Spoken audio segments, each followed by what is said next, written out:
Добър ден на всички! Днес съм решил да приготвя нещо много вкусно. Както виждате, вече вадя мръчките си от тигана и ги слагам тук в касиролката. Сега в тази касиролка, като ги прехвърля, тук съм си приготвил 200 мл бира. Ще ги сложа сега на другия котлон да си уврат с бирата, да може да умекнат хубаво, защото сега не ги знам крехки ли са, не са ли, както и да е. Да си доуврат в бирата и да поемат аромат така в алкохол, да си поврат. И ето тук сега съм си приготвил 300 грама гъби, които сега ще сложа тук за тая същата мазнина, да ги бланширам на мазнината. Като започнат да се пържат, тук съм сложил една глава лук, която и нея ще сложа там. И като се запържат гъбите и лука да поумекне съвсем леко, да почва да променя цвета, няма да го запържвам.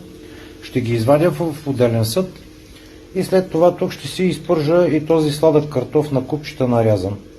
Като към него ще прибавя после и ориза и той да промени цвета на мазнина. И после ще си му добавя вода по грамаж. Тук имаме 100 грама. Ориз ще добавя 250-300. Към 300-350 мл вода ще добавя тук в отделен съд, в който да си наври хубаво ориза. Ще преценя сега, ако трябва ще се добави още малко водичка. Ще го варя 10 на 15 минути да стане като ризото, така да си поеме водата. И ето тук сега имаме един карфел, който съм минал 5 минути в вряща вода. Тук съм го овалял в брашно и в отделна мазнина ще го запържа и него. И като стигна до тук, продължаваме нататък. И ето тук сега съм добавил вече водата 350 мл. Добавил съм гъбите с лука и сладкия картоф, които изпържих заедно.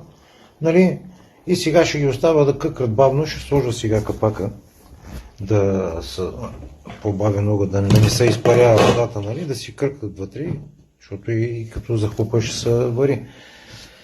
Ето тук сега съм сложил и свинските мръвчици да си врат в бирата и след малко ще запържа и карфелчето, да стане като панирано и продължаваме нататък.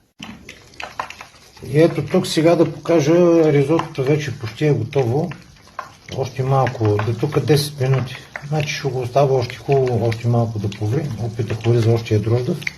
2-3 минути може би или 5 и ще бъде готово. Даже и да не е поело водата, то ще си поеме после ориза водата. Не е проблем това нещо. Така, тук сега съм сложил в тази касиролка едно парченце хляб, почна да се пържи вече. Така да го отстраним и сега тук започвам да слагам карфела, да бланширам. Да го панирам.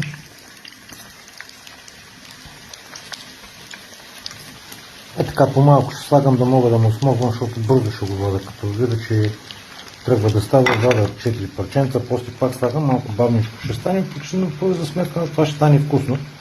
И тук съм си приготвил една чинийка, ще го прехвърлям сега в тая чинийка. Тук си ври това в биричката, добавих още 50 мл биричка, защото ми се видя малко жилово месото, малко се запоти камерата, затова така става. И така действам и сега тук с карфела. И до след малко. Ето тук сега карфелчето съм го изпържил, сега ще го прехвърля в друга чинийка, тук с кухненска хартия да попием мазнината, защото става мазен. Сега тук ще го прехвърля в тази чинийка и после ще направя една порцийка, да видите как изглежда порцията, това, което съм замислил, защото имаме още работа тук с другите неща. До след малко.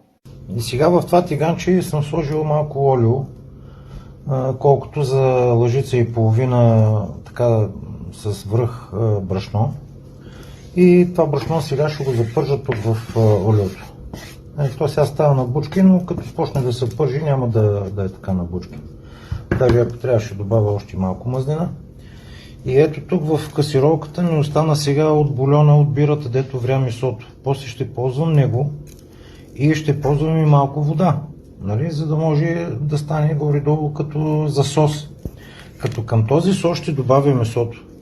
Сега този соса ще стане малко повече, но ще ви кажа защо ще стане малко повече след малко.